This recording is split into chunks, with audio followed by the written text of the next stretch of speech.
Welcome back, tech enthusiasts. Today we're tackling a common but frustrating issue with the PlayStation 3 sudden shutdowns during gameplay. Whether a few minutes into a game or right at the start, this problem can be quite a headache. Let's dive into the diagnosis and the solution. So here's what we were experiencing. The PS3 would abruptly shut down while playing at any stage.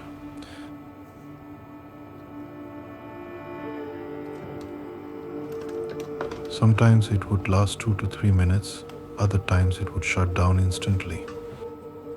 This intermittent failure pointed towards a hardware issue.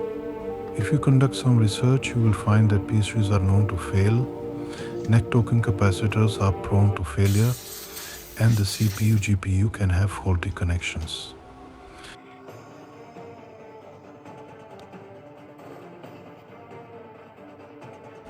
As for the PSUs, they may malfunction if they do not fully handle the load of the PlayStation. You've probably seen YouTube videos, but they don't provide much beyond guidance on replacing a PSU. If you see a sequence of red, green, and yellow lights, it indicates a malfunctioning NEC token capacitor. But this machine presents the problem differently. This machine turns off without the key light coming on. So I won't attempt to replace the token capacitors. I was in the middle of a game when suddenly everything went black, no freeze or hard lock, just a complete power cut. It's obviously not an overheating problem because it gives no warning before shutting off. Get ready to see how it shuts down instantly.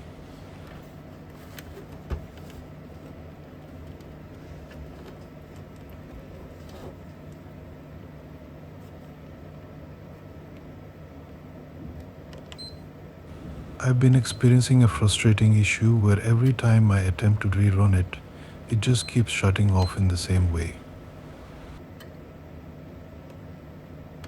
It will be interesting and informative to fix this issue.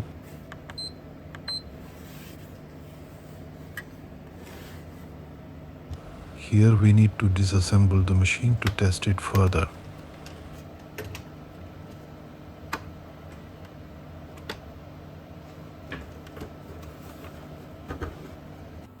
To test the PSU, I replaced it with my workbench power supply. Let's test.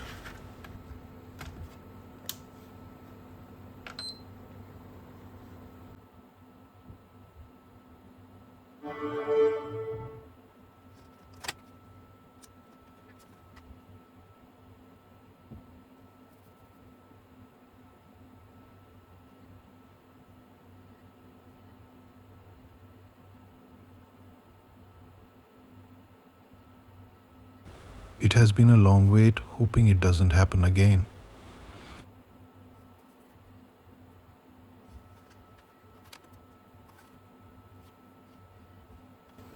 It's still stable. Should I check the PSU? Okay, fine.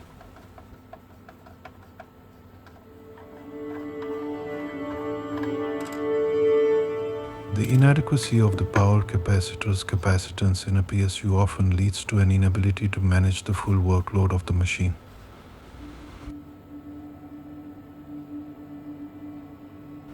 We can fix that problem too by replacing it with a new suitable capacitor.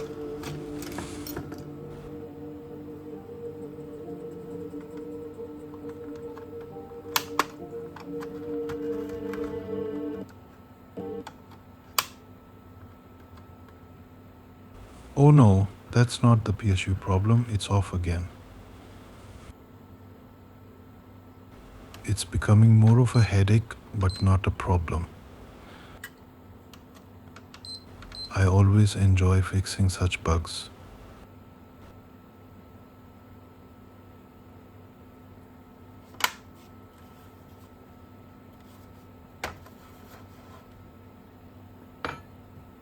If this isn't a power supply issue, we open it further to access the motherboard. Now that I've removed the motherboard from the machine, it looks very tidy and clean. Let's take a closer look at it.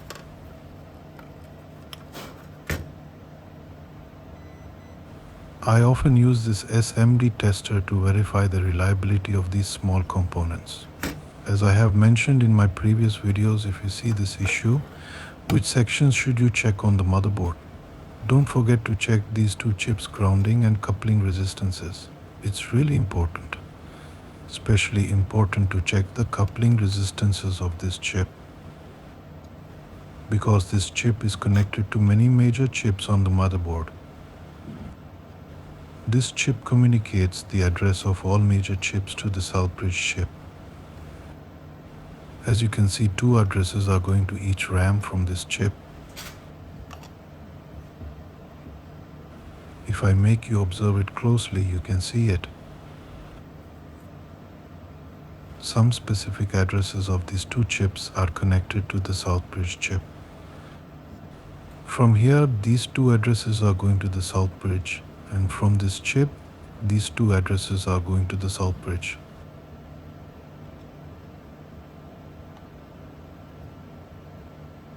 Here you can see that 4 addresses are going to the CPU from the 4 couplings from this chip. The following 2 addresses are going from this chip to connect with both RAM modules.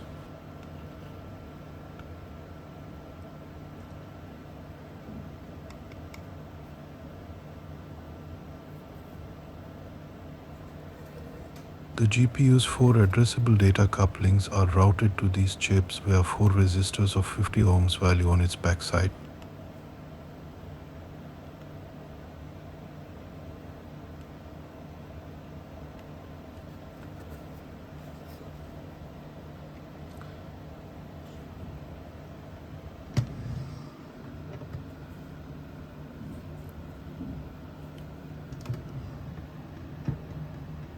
So we need to check the exact values of all these couplings.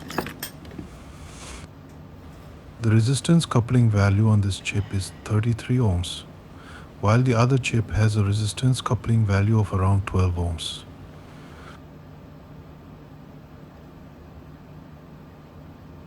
Most of these errors are due to the coupling resistance or a crack in the balls of the CPU chip. I will also address additional important feedback loops later, which are quite important. It should also be at 33 ohms.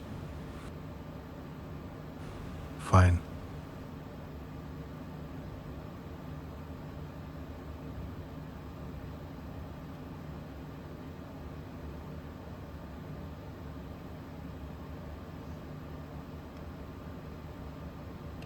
The resistance of gray color couplings can be around 55 ohms. Yes, here are all resistances with a different value like 50 ohms. Everything seems fine here on this chip. Now let's check the connections of the second chip, which is between 12 and 14 ohms. If any coupling is open or defective, the address data will not reach the Southbridge chip. When an issue arises, the Southbridge sends a code to the Syscon chip to power off 12-volt power. As the code is entered or written into the Syscon flash, the Syscon disables the 12-volt standby power enable, so the machine abruptly shuts down. If all the coupling resistances on this chip are okay, then check the resistances of the other couplings.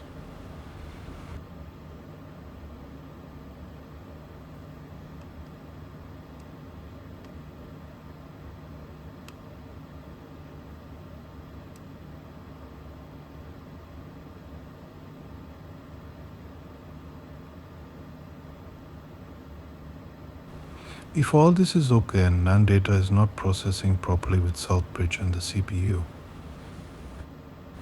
the code that will be generated from this malfunction will also do the same. So everything is fine here too.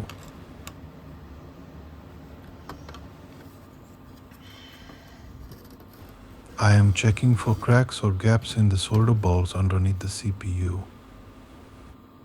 They may also cause this certain problem. Another component we should check about this error is the DC to DC converter chip. They are two in number with biases. The other one is located at the back side of this motherboard. Two biases are attached showing 2.2 kilo ohms and one feedback resistance showing 90 ohms.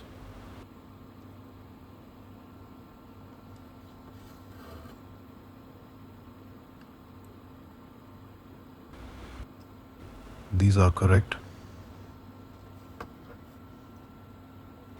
I don't need to check the thermal couplings, but I still recommend verifying and recording their values. The CPU and the GPU thermal data to the south bridge couplings values are 47 ohms. The CPU and the GPU thermal input data to the chip couplings values are 100 ohms.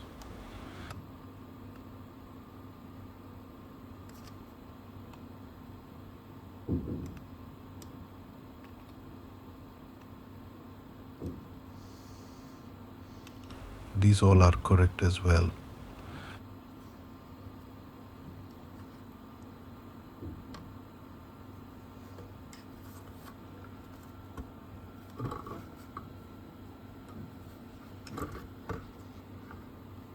Some couplings are attached to the same two main chips on the front of the motherboard, which are also important to check.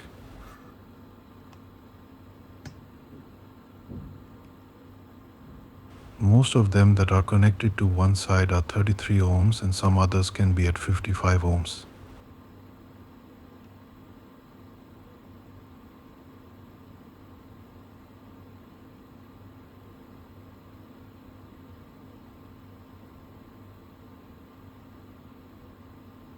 All of these are fine. This is another DC to DC converter chip that also has two biases and a feedback coupling resistor. The bias value will be around 2,200 and the feedback coupling resistance will show its value 55 ohms. This ultra low dropout linear chipset regulator operates from a very low input supply. It incorporates a built-in NMOSFET power transistor to minimize the input to output voltage differential. This is an error amp that compares the reference voltage 0.65V with the volt output. Two other chips have similar functionality but also operate as PWM pulse width modulation controllers. They may also cause this problem. The feedback biases for this chip can vary depending on the motherboard model. So far, nothing has been found.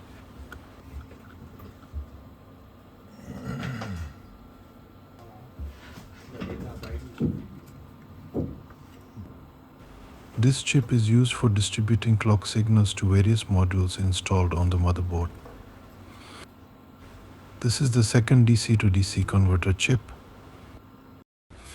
The bias measures 1.7 kilo ohms and the resistance in the feedback loop measures 55 ohms.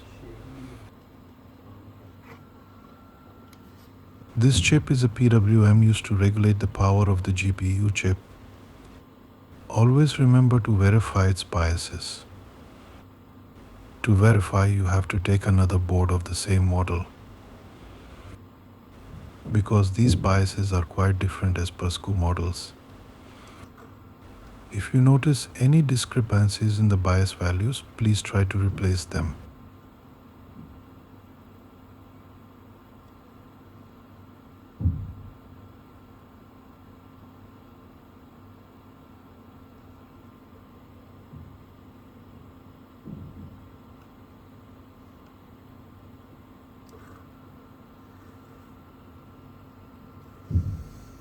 So after completing all the stages, the cold test has been finished. The time is now to make a decision, so it's essential to determine your next steps. I have decided to reflow the CPU chip. Let me check some diagnostic tests to determine if all power rails are functioning properly or not. It is just for you to demonstrate that everything is functioning and working fine except for one thing. I just connected the oscilloscope ground to the motherboard ground. so that we can see the signals generated by the PWM chip on the oscilloscope screen.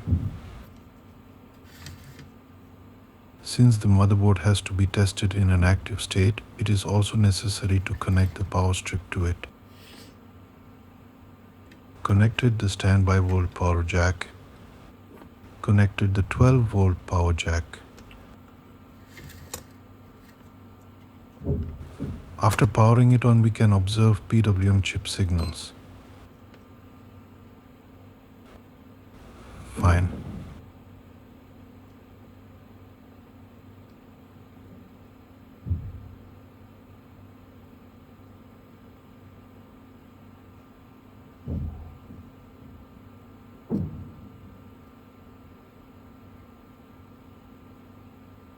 Fine. The power supplies are functioning properly for all stages and sections. The processor chips are heating up normally as well. Now that all the tests are done so far, finally I am going to make the big decision to reflow the CPU chip. I am seeing a slight dip just above the CPU solder balls, which is below its usual level.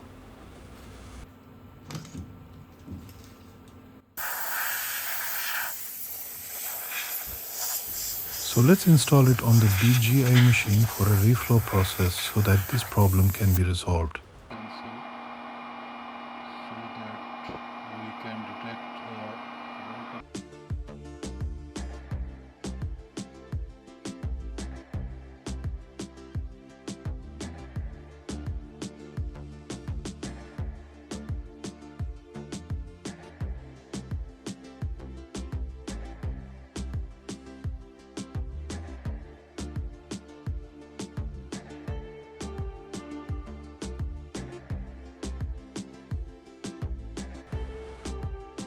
To ensure that the problem is fixed, let's test it by installing it on the fan and heatsink assembly, because we need to keep it running for an extended period and inspect it.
I have been running it for a long time and it is functioning well, indicating that it has been fixed.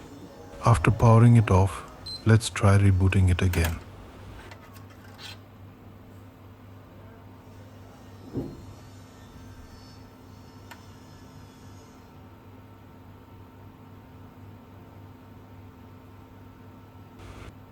PlayStation now remains on until I manually shut it down.